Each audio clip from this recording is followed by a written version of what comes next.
ટેરિફની ખેંચતાણે ભારત અને અમેરિકાના સંબંધોને ઘણા પાછળ ધકેલી દીધા છે। આ બધું એક ફોન કોલથી શરૂ થયું હોવાનું કહેવાઈ રહ્યું છે। દાવો છે કે આ કોલ પ્રધાનમંત્રી નરેન્દ્ર મોદી અને અમેરિકી રાષ્ટ્રપતિ ડોનાલ્ડ ટ્રમ્પ વચ્ચે થયો હતો। ન્યૂયોર્ક ટાઈમ્સે સૂત્રોના હવાલે તે વાતચીતની વિગતો પ્રકાશિત કરી છે, જેમાં જણાવાયું છે કે 17 જૂને થયેલા ફોન કોલ દરમિયાન ટ્રમ્પે દાવો કર્યો છે કે ભારત પાકિસ્તાન વચ્ચે સીઝફાયર તેમના કારણે જ શક્ય બન્યું।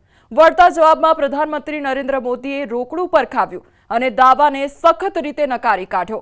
દાવા પ્રમાણે પ્રધાનમંત્રીએ કહ્યું કે આ નિર્ણય ભારત અને પાકિસ્તાને સીધી દ્વિપક્ષીય વાતચીતથી લીધો હતો, જેમાં અમેરિકાની કોઈ ભૂમિકા નથી। જ્યારથી ભારત પાકિસ્તાન વચ્ચે સીઝફાયર થયું છે, ત્યારથી ટ્રમ્પ વારંવાર કહેતા રહ્યા છે કે તેમણે ભારત પાકિસ્તાનનો તણાવ ખતમ કરાવ્યો અને પાકિસ્તાન તેમને નોબેલ શાંતિ પુરસ્કાર માટે નામાંકિત કરવાનું છે। રિપોર્ટ અનુસાર ફોન કોલમાં પણ તેમણે આ વાતનો ઉલ્લેખ કર્યો હતો અને સંકેત આપ્યો કે મોદીએ પણ આ ભૂમિકાને સ્વીકારવી જોઈએ। મોદીએ તરત જ જવાબ આપ્યો કે આ સીઝફાયર ભારત અને પાકિસ્તાનનો પરસ્પરનો નિર્ણય હતો, જેમાં અમેરિકાનું કોઈ યોગદાન નથી।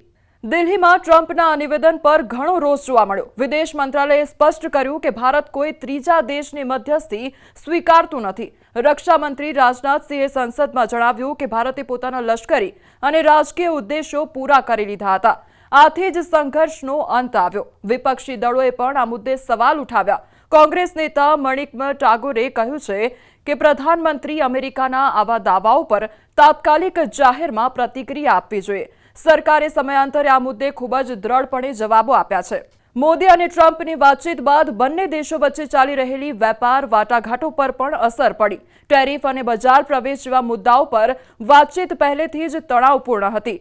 હવે સીઝફાયરને લઈને ઊભા થયેલા વિવાદે સંબંધોમાં વધુ ખટાશ ઉમેરી દીધી। આ તરફ પ્રધાનમંત્રી Narendra Modi Shanghai Cooperation Organisation શિખર સંમેલનમાં ભાગ લેવા માટે ચીન પહોંચી ગયા છે। પીએમ મોદી શનિવાર અને રવિવારે ચીનમાં હશે, જ્યાં તેમની મુલાકાત રાષ્ટ્રપતિ શી જિનપિંગ અને વ્લાદિમીર પુતિન સાથે થશે। પુતિન ડિસેમ્બરમાં ભારત આવવાના છે। નિષ્ણાંતો માને છે કે આ વિવાદની પૃષ્ઠભૂમિમાં આ મુલાકાતો વધુ મહત્વની બની રહેશે। પ્રધાનમંત્રી મોદી 7 વર્ષ બાદ ચીનની ધરતી પર પહોંચ્યા છે। આ યાત્રા એટલી મહત્વની ગણાય છે કારણ કે તે ભારત ચીન સંબંધો પર જામેલી ધૂળ ઉખડી શકે છે। હાલની પરિસ્થિતિઓમાં ભારત અને ચીનના સંબંધોમાં ઘણો ફેરફાર જોવા મળી રહ્યો છે।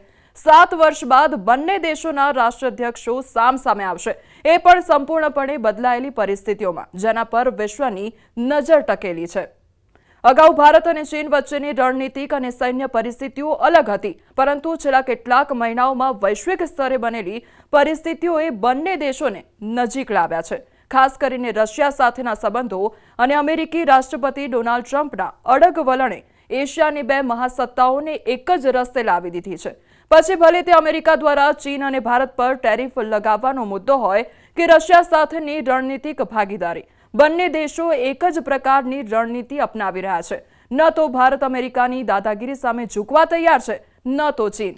આવી સ્થિતિમાં રશિયાની મધ્યસ્થી બાદ બંને દેશો વચ્ચેના સંબંધો ઘણે અંશે સામાન્ય થયા છે।